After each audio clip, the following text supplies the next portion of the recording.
جن کے دو دانت نکیلے نہیں ہوتے وہ سارے کے سارے حلال ہوتے ہیں سوائے گدھے کے. گدھے کا نام لے کے حرام کہہ دیا. گدھے کے علاوہ جتنے جانور جن کے یہ دو دانت ذوناب نہیں ہوتے وہ سارے کے سارے حلال ہیں. کیا سارے کے سارے حلال جانوروں کی قربانی ہوتی ہے؟ یہ کتنی عجیب بات ہے میرے، یعنی ہم دینی طور پہ اتنی دور ہو چکے اپنے مذہب سے کہ ہمیں یہی نہیں پتا. کبھی کہہ دو نا، میں نے ایک دو مرتبہ کہا کہ یار بھینس مجھے اور بعض علماء کو گائے کی قسم نہیں لگتی، ہمیں اس کے اندر گائے والی صفت نہیں نظر آتی. بھینس پانی کو پسند کرتی ہے، گائے پانی کو پسند نہیں کرتی. بھینس اور گائے آپس میں کراس نہیں کر سکتے. فیملی سائنسی طور پہ ایک نہیں ہے، حتیٰ کہ گھوڑا اور گدھا چونکہ فیملی اوپر والی ایک ہے آپس میں کراس کر لیتے، لیکن بھینس گائے نہیں کر سکتے. تو میں نے کہا ہمیں بھینس گائے کی قسم میں سے نہیں لگتی، اس لیے اس کی قربانی سے بچنا چاہیے. لوگوں نے نیچے سوالات کیے اور مجھے میسیجز کیے گائے حلال نہیں، بھینس حلال نہیں.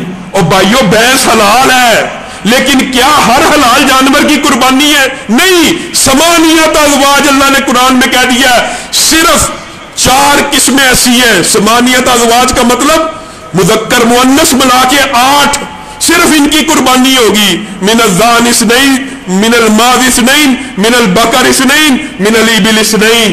صرف ان 4 حلال جانوروں کی قربانی ہوگی اور ان کے جوڑوں کی، یعنی اونٹ نر مادہ، گائے نر مادہ، بھیڑ بکری چھترا دمبا نر مادہ اور بکری نر مادہ. بس ان 8 قسموں کے علاوہ قربانی نہیں ہو سکتی. اس لیے یہ جو فتویٰ دیا جاتا کہ بھینس کی قربانی سے بچا جائے، یہ صرف اس لیے دیا جاتا کہ یہ بکر کی قسم میں نہیں لگتی. نعوذ باللہ اس کا یہ مطلب نہیں ہوتا کہ وہ حلال نہیں ہے. حلال ہے، 100% حلال ہے. لیکن ہرن بھی حلال ہے، اس کی قربانی ہو جائے گی. بارہ سنگا بھی حلال ہے، اس کی قربانی ہو جائے گی. گھوڑا حلال ہے، اس کی قربانی ہو جائے گی. زرافہ حلال ہے، اس کی قربانی ہو جائے گی. نہیں، قربانی صرف ان 4 جوڑوں کے اندر یعنی کل 8 کے اندر ہوگی. تو آپ لوگ بھی اچھا. دوسری بات پتہ کیا ہے، میں نے خود پتہ بھی کیا، یہ جو بھینس ہوتی ہے نا یہ مہنگی بھی ہوتی ہے، اور اس کا جو بچہ ہوتا ہے نا کٹا، اسی قیمت کی گائے آ جاتی ہے. پھر بھی لوگوں کو اس کو بیچ کے گائے کر لو، اشکال سے بچ جاؤ. اسی قسم کے بعد اور دیگر سوالات ہیں جو کوئی ساتھی پوچھنا چاہے انشاءاللہ جمعے کے بعد ان کو جواب دے دیا جائے گا. سبحان ربک رب العزت عما یصفون.